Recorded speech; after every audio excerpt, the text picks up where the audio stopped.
going to talk about verbal imitation, from the first sound to the improvement of articulation, which is the whole span where verbal imitation plays a very important role. So the area of language is sometimes understood as the area that is able to produce speech. That is capable of getting people to say words, sounds, and to communicate orally. It is, in fact, important to understand that the language area is composed of actually two sub-areas. The receptive language area, where the comprehension of language lies, as well as the expressive area of language. The oral one, or also the phonatory capacity of making sounds. These two sub-areas are closely connected when language is already developed.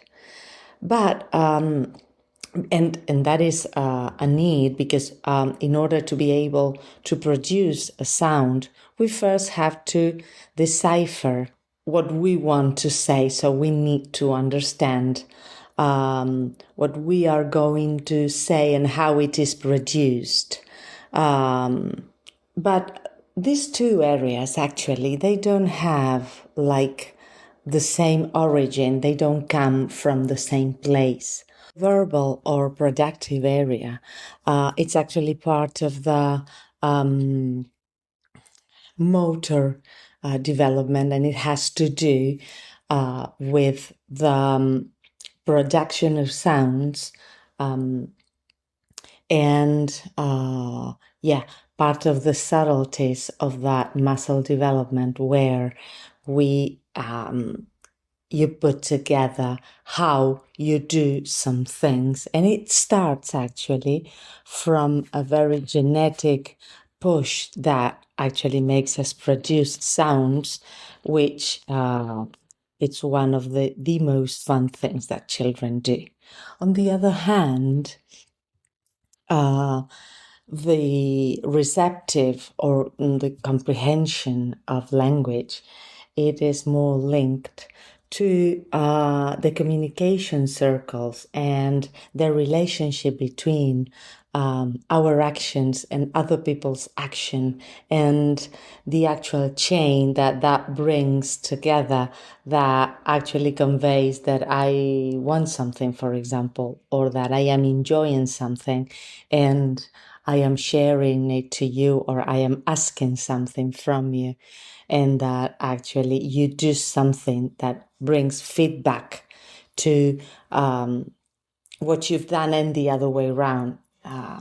For example, if the other one does or says or makes any sound, you relate to the tone and to the speed and to the volume, and and you have some reaction that actually gives a feedback that goes back to the other one and creates chains or circles of communication that has to do with understanding one another, the other's behaviors, and that sort of things. And throughout development, throughout mainly the first 4 years of life, those two originally separated and independent areas of communication get linked and intertwined and produce what we call actually our language, as we humans know it. So what is the relationship between the first sounds and the verbal imitation? The first sounds at an early age occur as a part of a general development of the organism, like any other behavior that we can observe appearing in a child. But emitting specific articulated sounds with a communicative intent, it's something quite different.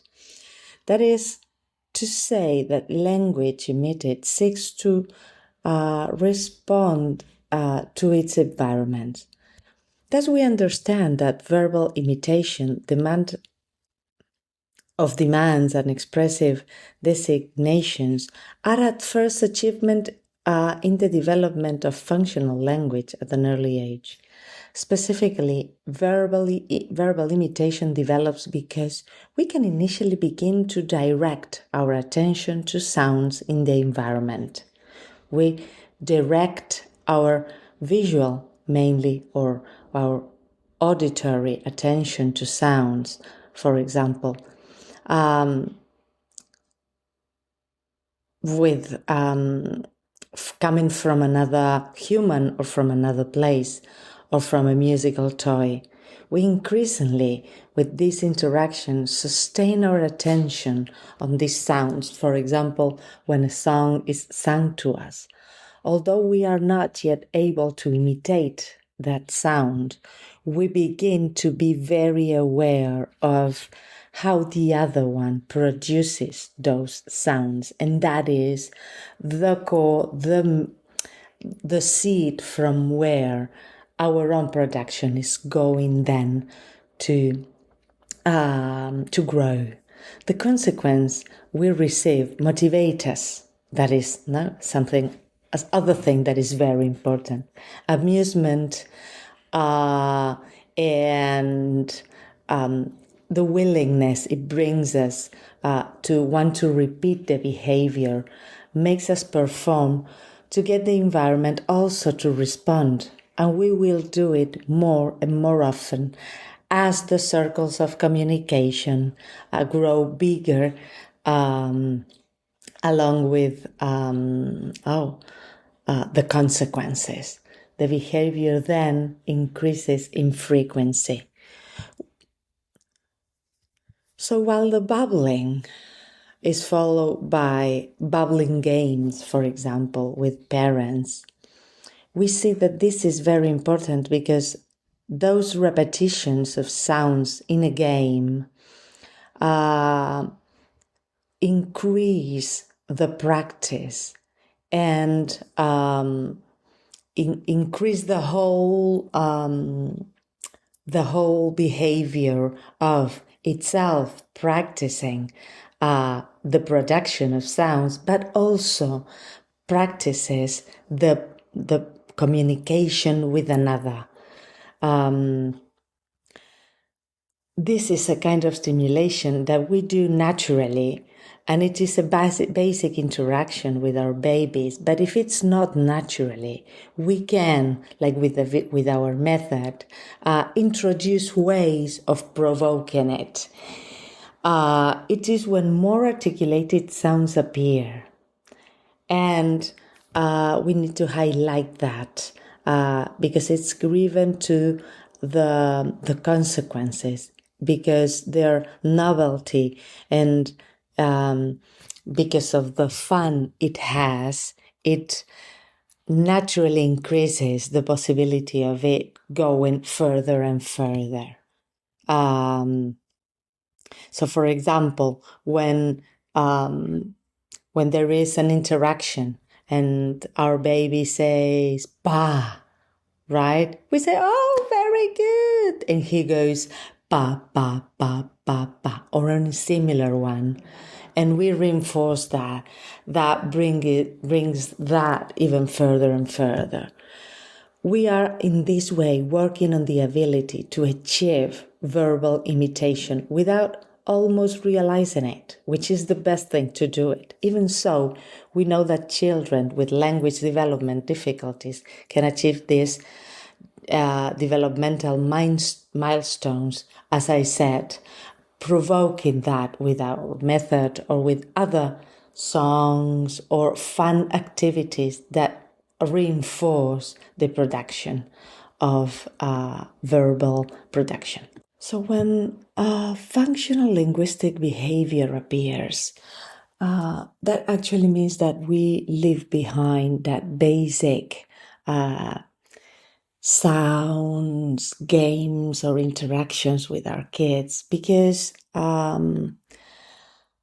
actually when language becomes functional, our child understands the association between a group of sounds and an action or an object, which is actually the birth of language. It doesn't happen from in a day, but when it is established, it is sort of the end of those games of production for itself, because now the group of sounds have a function in their relationship as well. The complexity of language function then it's increased, not only because the amount of language uttered, but also because the function becomes more and more complex as our child grows. As a mother or father does with their babies in moments of interaction and with a lot of repetition, eventually the child achieves this association.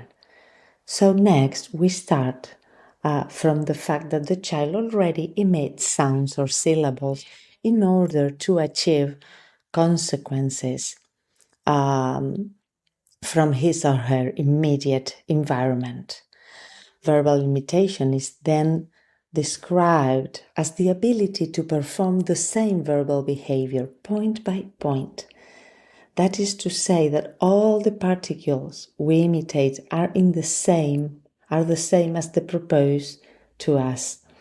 For example, if I say ta and the child says ta, all the sounds are the same, and therefore it is advisable to choose sounds when we need to do this that our child can imitate identically, point by point, to teach that verbal imitation.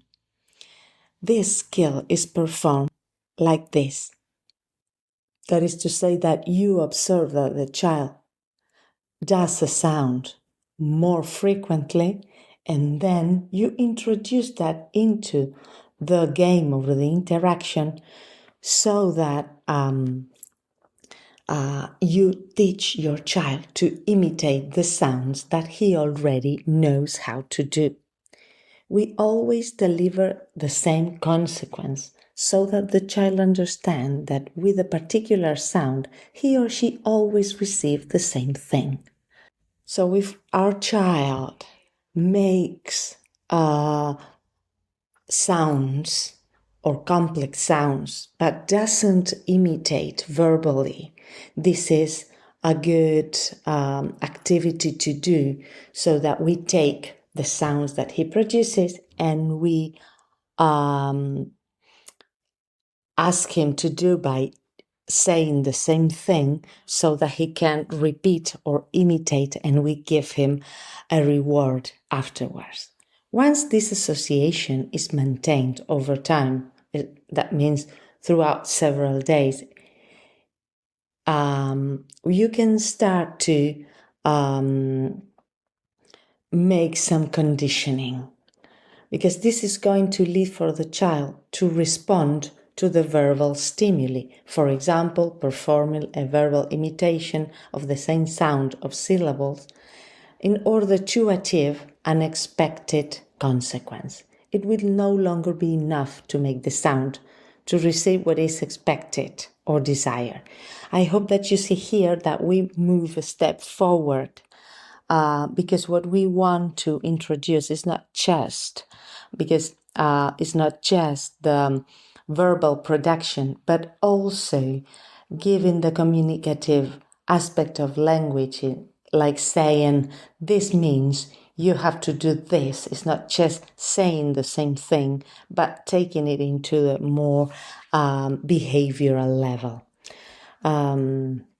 Then after we achieve this, for some time we make the sound and receive a specific consequence, and once we stop presenting it, we will always present only the sound in a low tone, and this inevitably, in some occasions, will help the child make the sound, but not as a verbal imitation as initially, but also because this will be followed by our verbal stimuli.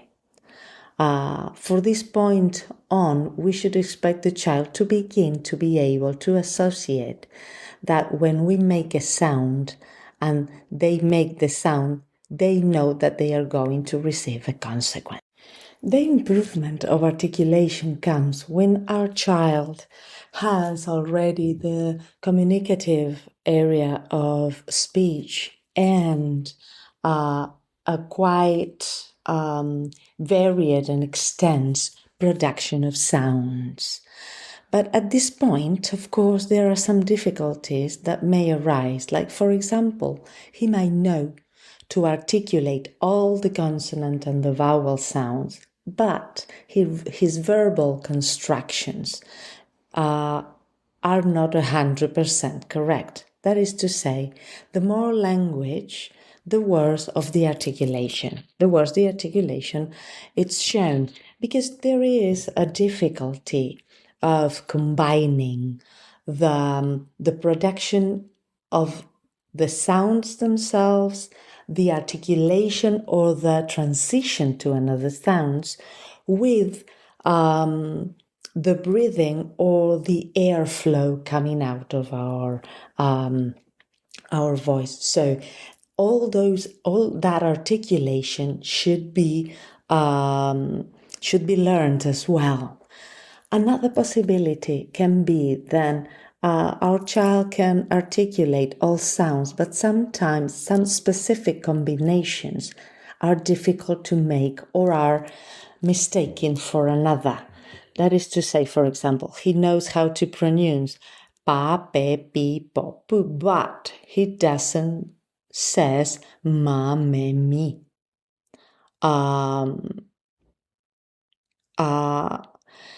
So in this case, it has to do with of course, the muscle production or the muscle tone that we need to acquire, or also the integration of the lips, tongue, and